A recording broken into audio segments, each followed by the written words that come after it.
Hello, hello, everybody. For those of you very prompt people, welcome to the April Lytho Lowdown Live. We'll get started in, I don't know, maybe 90 seconds. Let people join and get settled. If you want to grab coffee, a water, snack, now would be a great time to do it.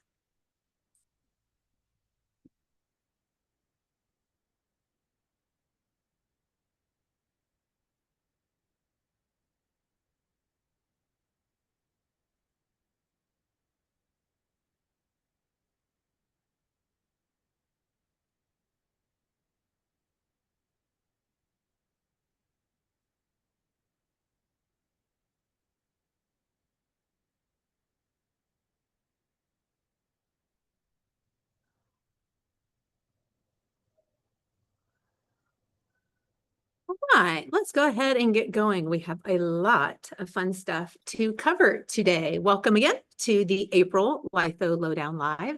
My name is Sarah Griffin. I'm Lytho's product marketing manager, and co-hosting and honestly doing most of the heavy lifting today is Austin Wessel. Austin is an enterprise customer success manager here at Lytho. Nice to see you, Austin. You as well, Sarah. Good morning. Yeah. Fun fact, actually, about Austin and myself, we both were Lytho customers before we came over on staff, and we've both been customer success managers here at Lytho. So hopefully some folks on this call recognize our faces, probably more Austin than myself since I've moved over into the marketing role. But yeah, it's kind of fun that we've had kind of these random kind of parallel Lytho experiences. So it's been really fun getting to work with Austin and prep this presentation for you guys today.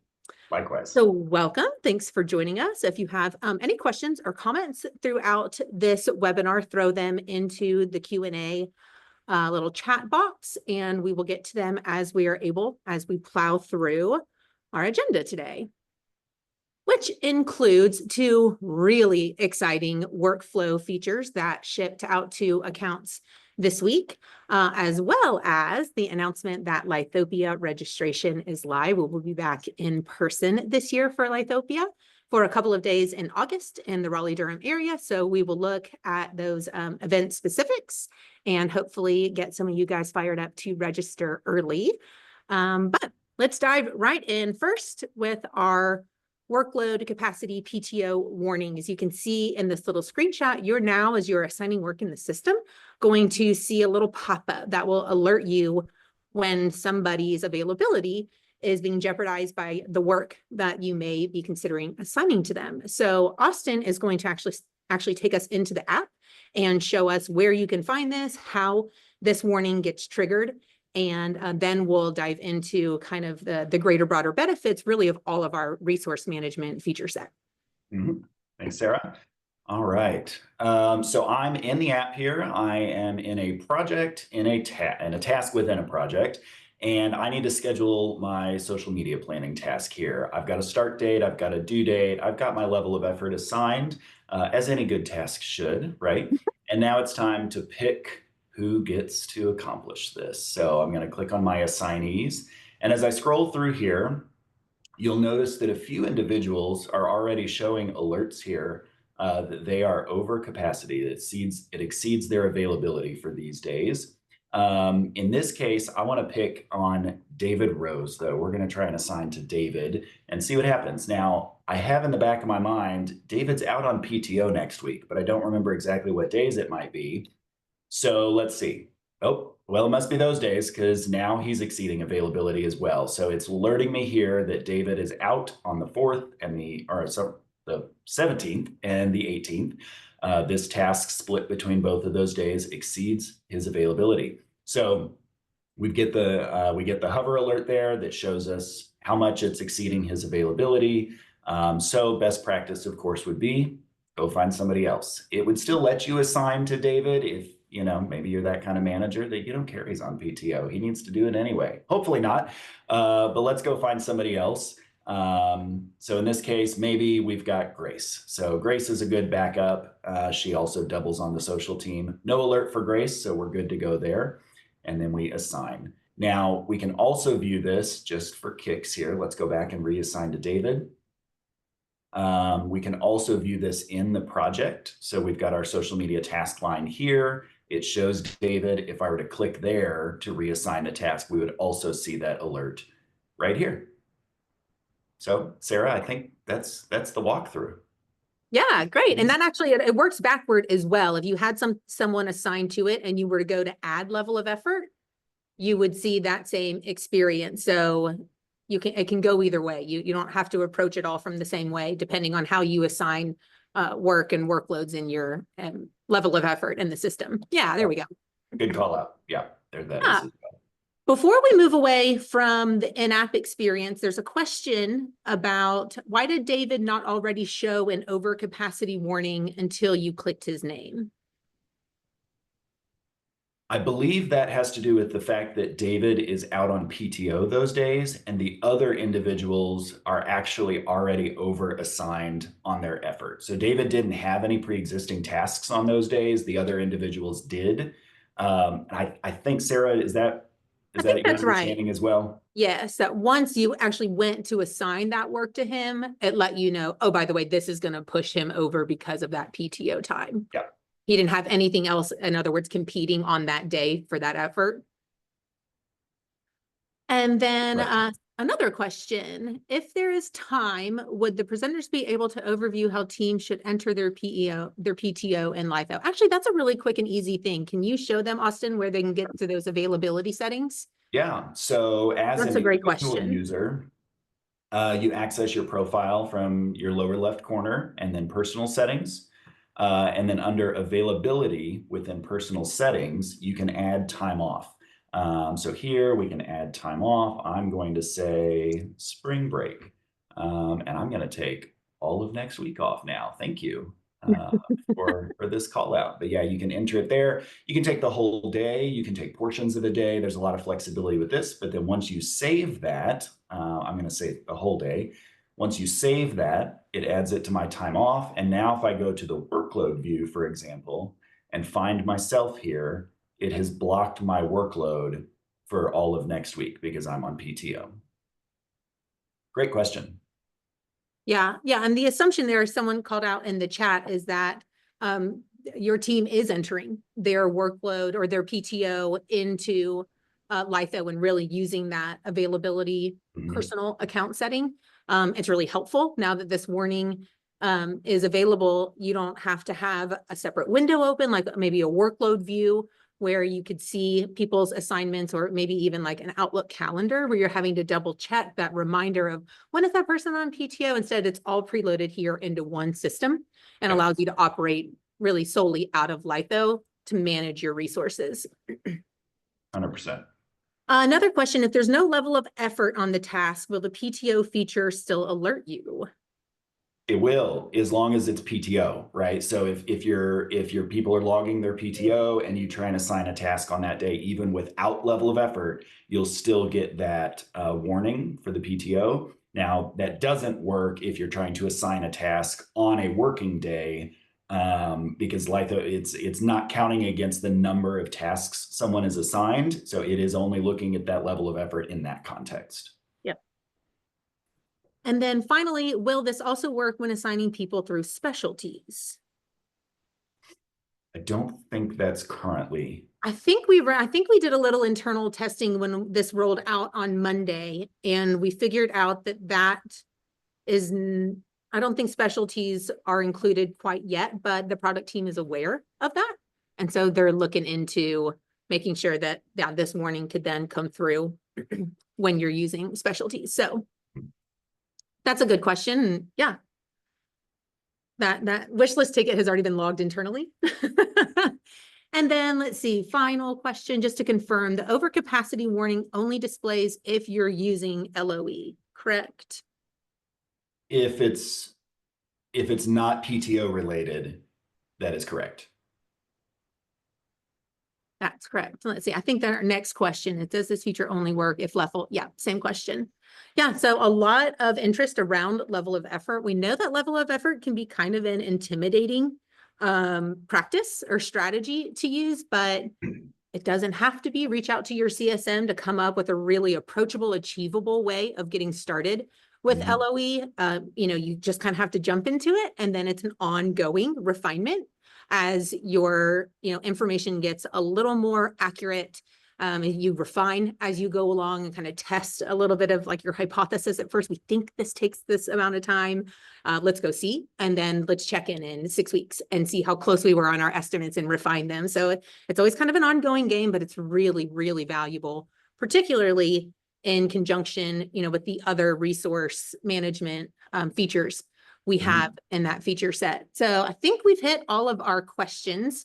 So we'll jump back into the presentation and actually talk a little bit more about all of those, the resource management feature set. So we talked about that availability and how important it is, how particularly useful it is now for teams to really be using those personal settings and store that information in the system. Level of effort, timesheets and timers. We know that people don't love timesheets. It feels very big brother, micromanagement, but it doesn't have to be that way. And it also doesn't have to be an eternal practice. You can use, back when I was a creative manager, we would like pick a month, twice a year, and we would track our time during that month just to get kind of general ideas of where we're spending our time and how we're prioritizing projects. Or we would pick a particular campaign and track our time within that campaign and then use that as kind of our benchmark of understanding how much time certain types of tasks work or certain types of projects, how much time that actually takes to do. So it's not something you have to do all the time. A lot of people do. There could be like an industry expectation or a company expectation, but it doesn't have to be, this dreaded practice that it kind of has the reputation of having. Also specialties, and then the workload view. When you are, using all of these features, it really brings those two features also just incredibly valuable, and really all for the purpose of assigning all of that work with confidence, knowing that you are putting your team in the best position to be successful, that you're not overwhelming anybody, you're not putting too much on somebody's plate, not enough on somebody else's. If somebody is going to hop out on PTO, it makes reassignment and shuffling around of that work really easily. So you're getting all of that in real time, taking out a lot of the guesswork of assignment. Austin, as we were planning this presentation, I got to thinking about 2 webinars we've done in the past with customers. And one of them was Texas Roadhouse with Kelly Case. She did a webinar with us for an Adobe Max conference. And she was talking about how, I could not believe this. I had to go look up the number because I was like, am I remembering this right? Her average retention rate for designers is 6.5 years, which is pretty incredible to have people stick around with your team and want to stay and work on your team. And that's not on accident. It's because her team is really strategic and thoughtful about how they balance their work across the different designers, whether they're, full-time people or seasonal contract workers, managing all of that out of one system. They are able to make sure that nobody gets overwhelmed, and they use level of effort as a big part of that strategy, and they track what matters. And that has allowed Kelly to keep her team really happy, and happy people produce really great work. And then we also know there's just incredible benefits of having people who stick around for a long time. They're brand experts. They are operational experts. They know how the sausage gets made and what, needs to be done. They probably have some really great relationships, either maybe with external vendors or counterparts in other departments. So it's so valuable for Kelly to have been able to take really good care of her team using this resource management feature set to make sure, again, it's nice and balanced and everyone knows what their expectation is and knows that it's achievable and they're being set up to be successful. Something else I thought about was Kat Kane. She did a presentation. She's with Blue Cross Blue Shield, North Carolina, and she did a presentation with Brittany Pace a couple of years ago. And she was talking about how they want to start using level of effort. It's, it can be really intimidating, but they're going to give it a go. And it's been an ongoing refinement for them, but they've seen a lot of success with it. And she mentioned that she has a lot of custom views and workloads and based on like specialties, and how it's allowed her to have much deeper conversations with her designers when they come and say, I'm just feeling like so overwhelmed right now. She's like, okay, great. Let's look at the data. Yeah. And she can say like, oh my gosh, Carrie, you're right.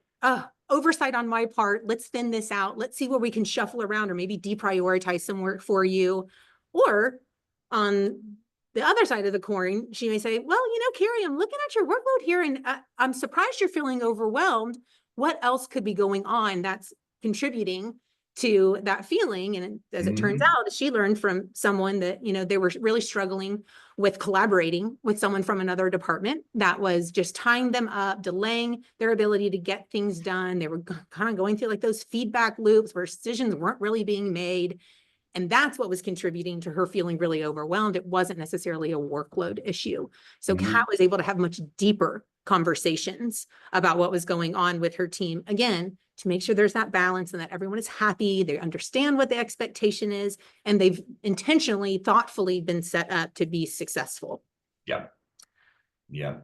Yeah. Back when I was an admin as a Lytho customer, I had those exact same conversations. And I remember when workload rolled out, when that was a new feature at the time, the workload view, and what a game changer that was for our team in just being able to see those, visually see those workloads, right?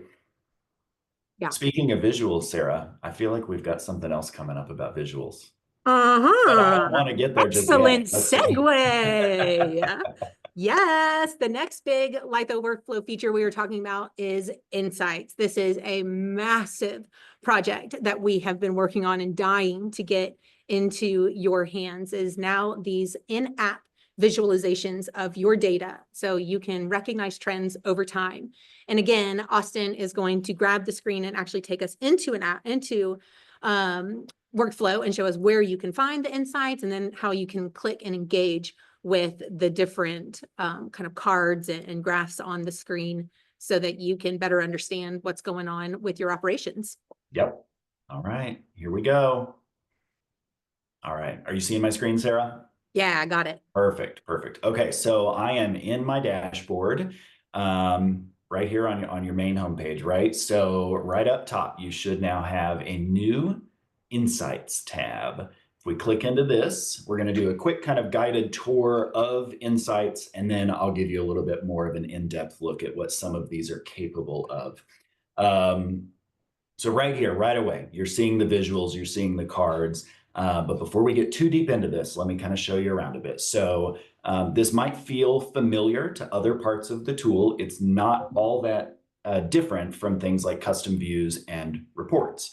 So within Insights, we've given you 5 different dashboards to access different levels of data. So you can now get reviews, requests, work, projects, and campaigns. The charts, the graphs, the data presented within each of those is going to be a little bit different based on the hierarchy of work that you're reporting on and the common themes of data analysis that customers would want to see. Within these, you can also filter. You can filter here on the reviews dashboard by all of your standard kind of review filters, again, similar to custom views and reports. But the really cool thing is if I click into, say, the projects dashboard, not only do I have my kind of standard filters across the system, I've also got all of my custom fields. So you can report out whatever you need to based on custom field. Now, I'm in one of our demo accounts here. You can see we've got a ton of custom fields set up. Maybe you have a ton, maybe you've got a few, whatever it is.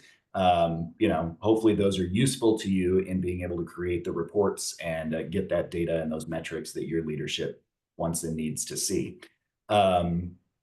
Let's see. So we've got the filters, we've got the 5 dashboards, and another nice thing, just like custom views, again, let's see, click out of that there. We can save these. So you can see over here on the left, I've got a couple pre-built ones that I've saved. I've got projects due in Q1. I've got Creative Hops projects based on one of my custom fields. Now, if I wanted to add to this, I could say, let's say I want to look at Creative Hops, things that were completed this year. We'll apply. Oh, sorry, I clicked the wrong thing. This year, apply. And now, just like a custom view, I can save this, or I can save as a new view, and it's going to add it to my list.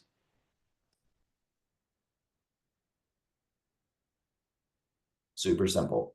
Beyond saving, you can share. So we can share these with other Lytho users with our little menu in the top right here. You can click share, and let's see, Sarah. Oh, well, back to David Rose, I guess. We'll share with David Rose again. And now I'm going to see that it's shared, and then David would get that in his account as well, being able to access that again, just like reports, just like custom views, all of that. So really, really cool options there. That's kind of the high level. Nope, one more thing. Sorry, export. Got to keep up with my list here. We've got export features on all of these as well. So you've got different options for exporting. You can export the entire dashboard with this icon here in the upper right corner of the dashboard. You can send it out to a PowerPoint or as a PDF. Or if you say, you only really need one of these charts, that's the only thing you need, you can export individual charts and graphs as well. So same kind of icon there. You get different options for exporting those visuals. So great way to pull some of those out if you're trying to compile a PowerPoint for your leadership team, or if you just need to send a couple quick things, drop that into an email or whatever it may be. Makes it quick and easy. You don't have to do a screenshot. Could do a screenshot, that works too. But if you need some of the underlying data or something a little bit more robust, these export options will help you get there. Yeah, absolutely. It's so nice now being able to just have the visualization right there in the app. You don't have to export it to some sort of a spreadsheet and then ask, dictate what kind of a chart you want to see, what you want to do with that information. It's just right here in the app already, kind of stylized and presented for you and really easy to share with people in the app. And then also, like you said, with external folks. Mm-hmm. We have a couple of questions in our chat real quick. These things we'll cover, we've got on a later slide, but since people are asking, we'll just dive in now. Is it possible to hide a metric for stakeholders when creating a custom view? Maybe we just want the reviewer to see and focus on particular metrics. For stakeholders, was that? I can't see the chat right now. Sorry, but yes, it was specifically about stakeholders, but really I think we can answer it broadly for when you're sharing custom views. Right now, you cannot manipulate what gets shared within that view. It's kind of an all or nothing.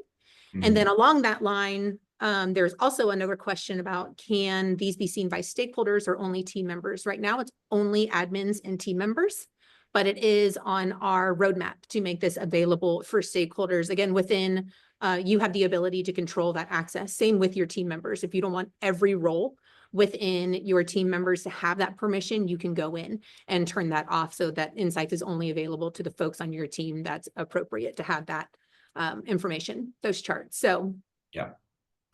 And the permissions, we'll actually cover that in a second. So any questions before we leave the in-app experience and kind of look at it from like our value statement? And oh, here we go.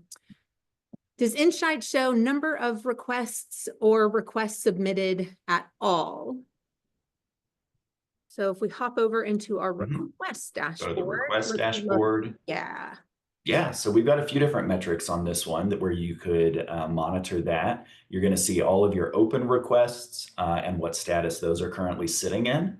You can also see this chart here, request completed, and you get year-over-year statistics by month here. And then top requesters. Let's see, was she? Oh, it disappeared.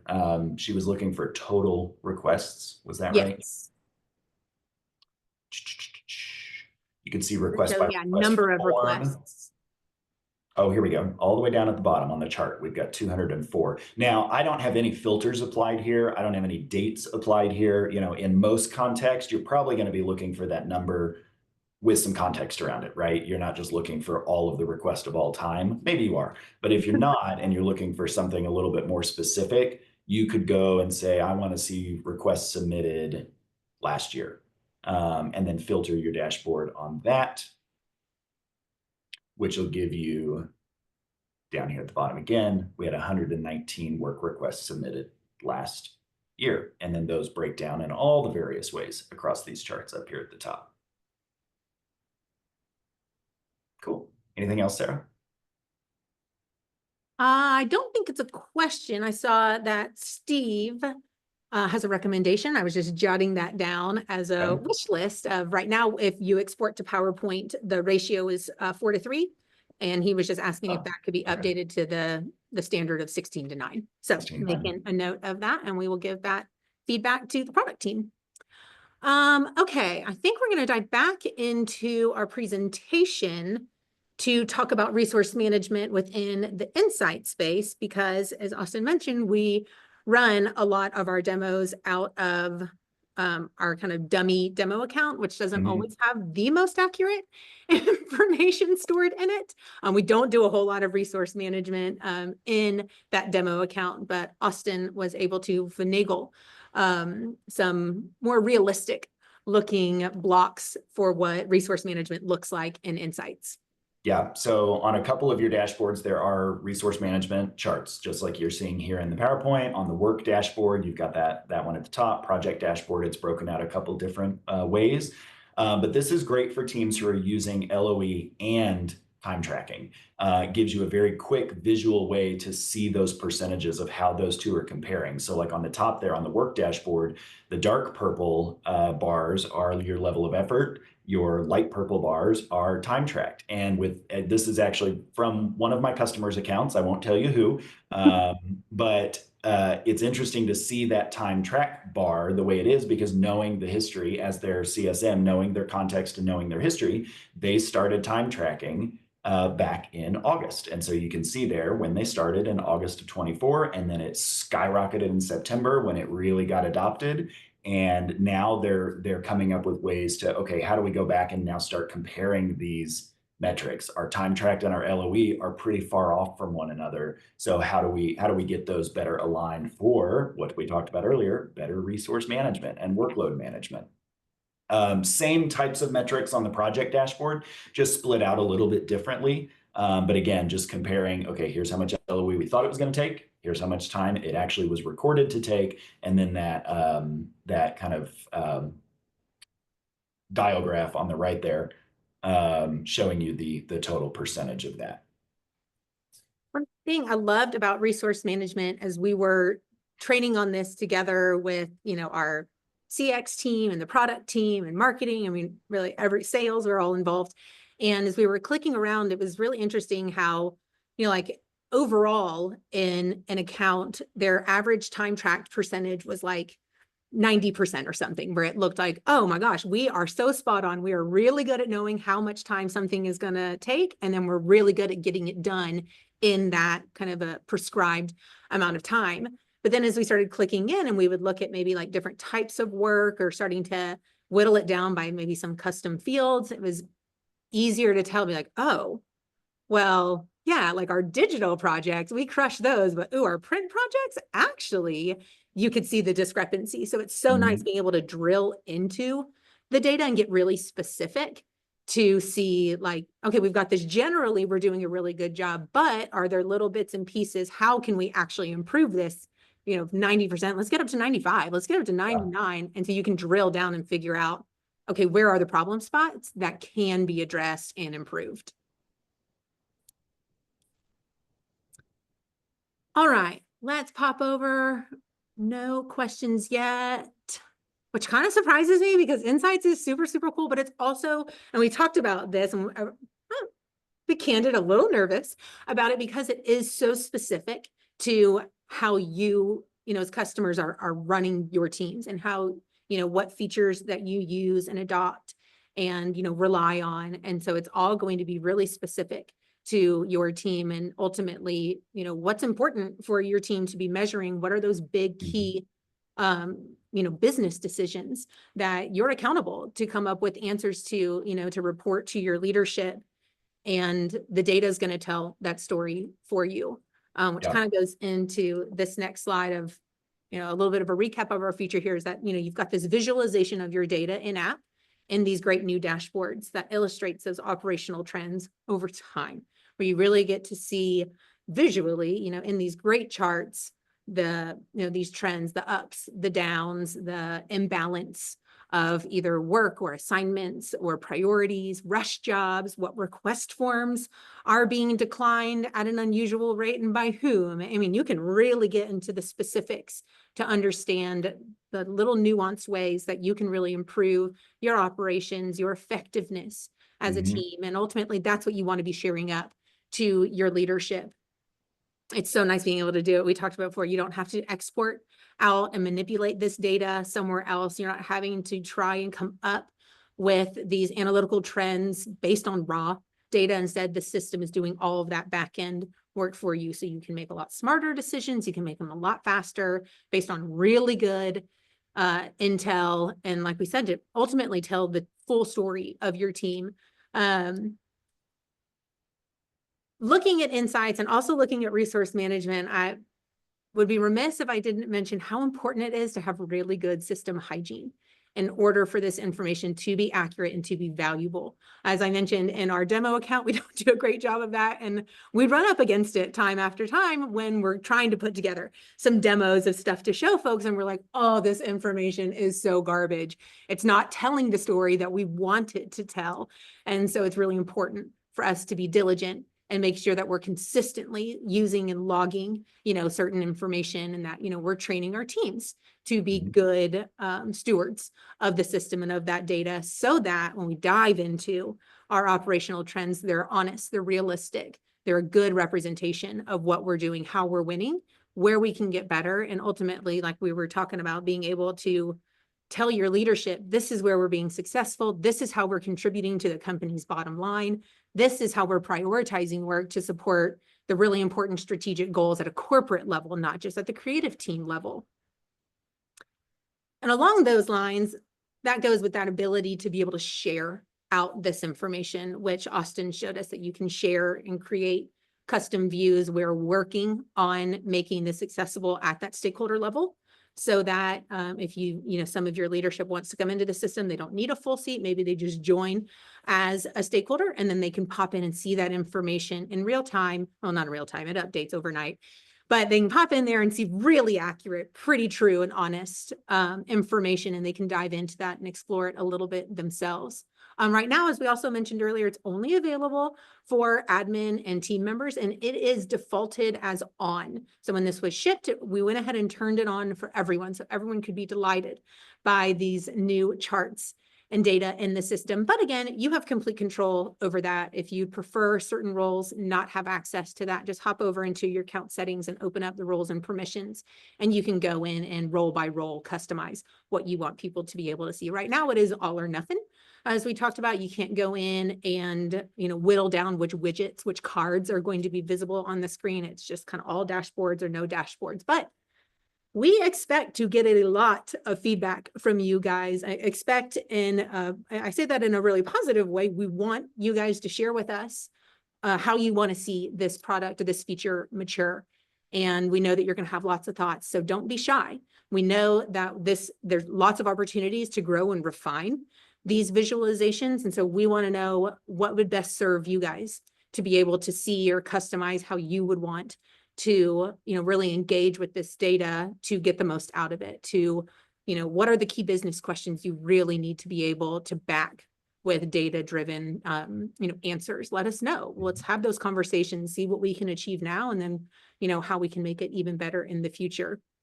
Speaking of the future, we have noted that we're working on that stakeholder access. We're also working on some level of customization, whether, you can better define what data is being represented in the dashboards, or perhaps how you're visualizing that data, maybe different chart and graph options. Again, let us know what you want to see.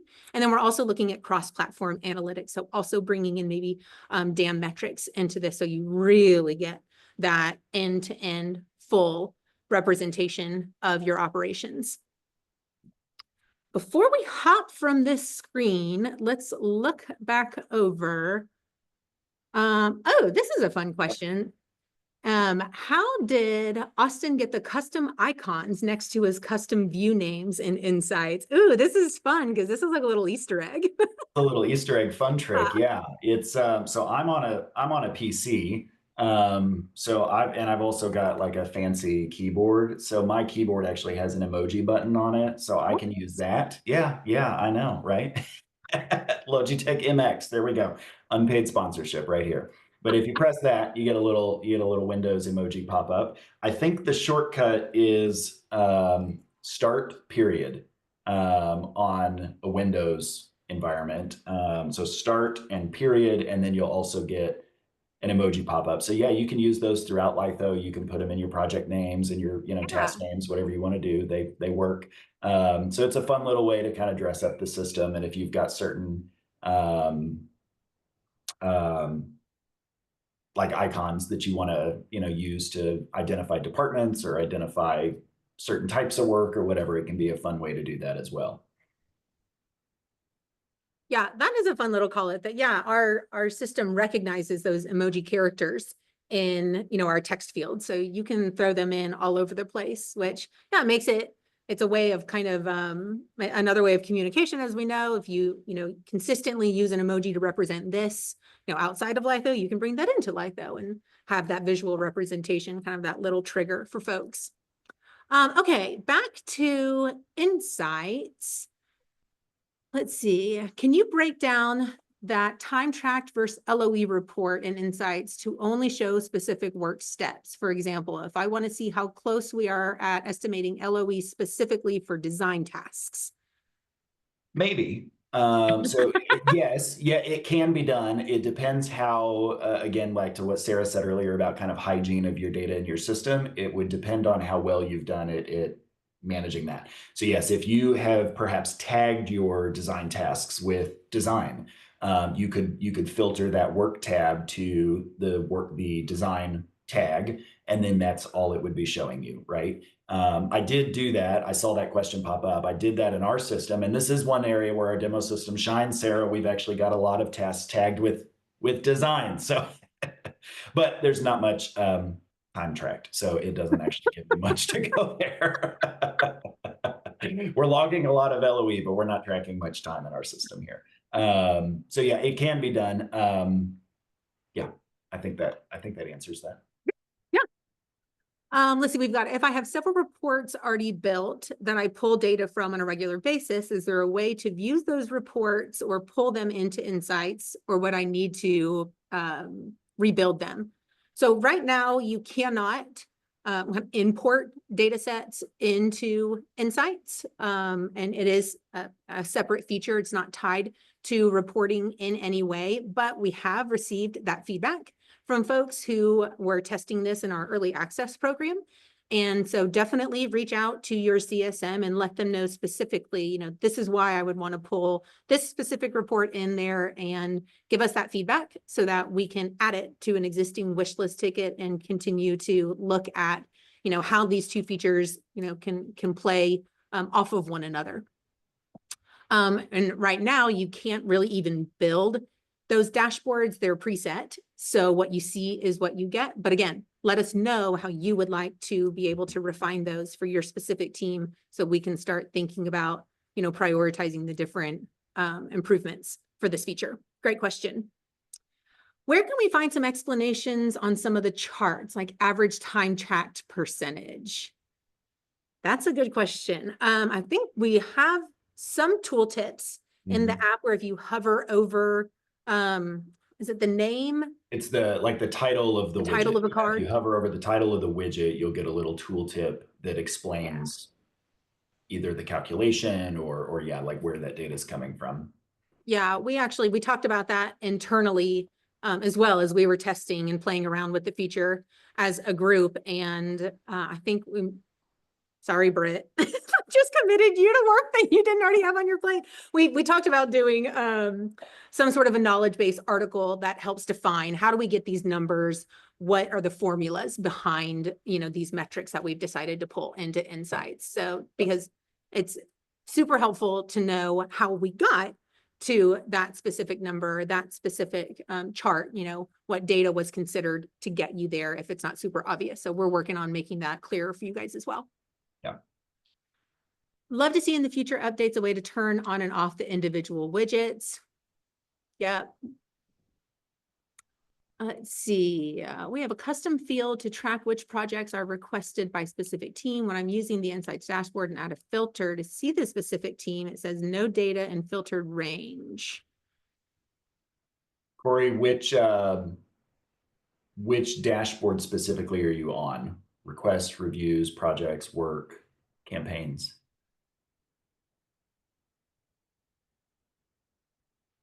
Project. Looking at projects. Yeah, they're looking. Is that the only filter you have applied, or do you have other filters on it as well right now?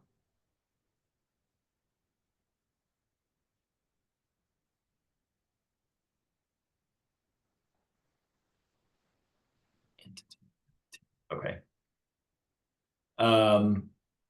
I would say, Sarah, right now, I think probably Corey, just follow up with your CSM after this about that. But if you try each of those individually, see if you're getting data individually for each of those before combining them, and then circle back with your CSM after we're done here to get some further clarity on that. Yeah, it's a great question. We can definitely work through that, but it's pretty specific to how you've set up your system. So it would be difficult for Austin and I to give you helpful. We don't want to just send you down some rabbit hole of random clicking and stuff. So great question though. And then let's see, is there a way to filter under a section within the dashboard or group things under a filter? I see there's numbers of requests by requester, and it would be awesome to group them by department. I see. I don't know right now. Again, I guess that might depend on how you got your system set up. Maybe if there's like a custom field there or something, or even maybe like a specialty, possibly. Again, that may be another scenario where you might just want to reach out to your CSM, someone who knows how you're running. Let's see. Oh, she said department, I think, is a custom field. Okay, so yeah, there's almost certainly a way to do it. It's just a matter of kind of how you guys are, kind of running the back end of the system and how you're tracking, the different department information. And through a custom field, it'd probably be possible. But yeah, work with your CSM or reach out to them, and they can help, figure out just how to get the right filters done, so you're seeing exactly what you need to see. All right. Oh gosh, we just have a couple minutes left, and we still have something really fun to talk about. I think we've hit all of our questions and comments. I'm seeing a lot of excited comments, which is great. There's some, I think somebody even mentioned a happy dance that they were doing at their desk when they saw the Insights dashboards come through. So that's I had a customer tell me a couple days ago that the Insights dashboards were so dope, and she was literally shaking. So whoa, that's the response it gets from people. Yeah, people are obviously pretty jazzed about it. It's impactful. It's just huge to be able to have those insights right at, no pun intended, right at your fingertips. So we're really excited that people are excited about it. And like you said, we're really interested to hear how you guys are going to use this information to solve problems, to improve your workflows, to prove your value to your team and your leadership. Actually, I wanted to drop in, I mentioned Britt earlier. She has already done some really great work. I'm going to drop a link in the chat to recommended Insights dashboards that you can create, maybe some custom views. And it talks about like a really good use case if you're trying to identify bottlenecks in your review process. Open up the reviews dashboard and look at these specific metrics, and and start to corroborate and look at those metrics against each other to solve some answers. So solve the problem. So I'm going to drop that in the links. I just think it's a really, really valuable resource. And then we will move on from Insights and talk about Lythopia, our customer conference. This year, our customer conference theme is camping. So everyone go ahead and grab your tin mug and that 10-gallon oversized hat that we all have hiding somewhere in the basement. Whip up a s'more in case you need a snack. I don't know, maybe grab your favorite bandana. Maybe it's a bolo tie, just whatever your style is. Get ready for Go Camping themed Lithopia. It is going to be in person this year, which we are so excited about because there's nothing better. I mean, really, really, truly, nothing I enjoy more than getting together with our customers and getting to see you, hug you, share experiences, share wins, share losses, learn from one another. We're going to have workshops that'll be hands-on where we actually solving problems in real time with Lytho experts. We'll have education sessions led by Lytho experts and customers alike, which, speaking of, if you would like to participate and present, please reach out and let us know. We are actively gathering session options and looking at different potential topics to cover. So let us know if there's something you'd love to share with your friends and colleagues and just the greater Lytho community. We're going to be in Raleigh-Durham, as I mentioned, in August in person, and registration opened this week. So it is live. We are doing super, super early bird pricing right now. So it's the cheapest it's going to be to attend if you register soon. We also have bundle packages. So if you want to bring more than one team member with you, there's a discount because there's so much value in bringing a couple of members, if not your whole team, with you, where you guys can learn and problem solve together, make, big decisions and improvements, and just share, with your counterparts at, other companies. And so hopefully every single one of you on this call will be with us in August in Raleigh. We're really, really excited to be back in person this year and to share and learn from you guys. We love the Lytho community. I think it's a really unique part of this company, is what a wonderful community we have with our customers. And so we're delighted to be back in person and hope to see everyone there. So register, and thank you for joining us today. Austin, thank you so much for your expertise and being willing to dive into in-app live scenarios. It's always appreciated. Glad to do it. Yeah. So thank you all so much for joining us. We hope to see you for our May Lytho Lowdown Live. We hope you have a great week, and cheers. I'm going to go eat my s'more now. Yes. All right. Bye, y'all.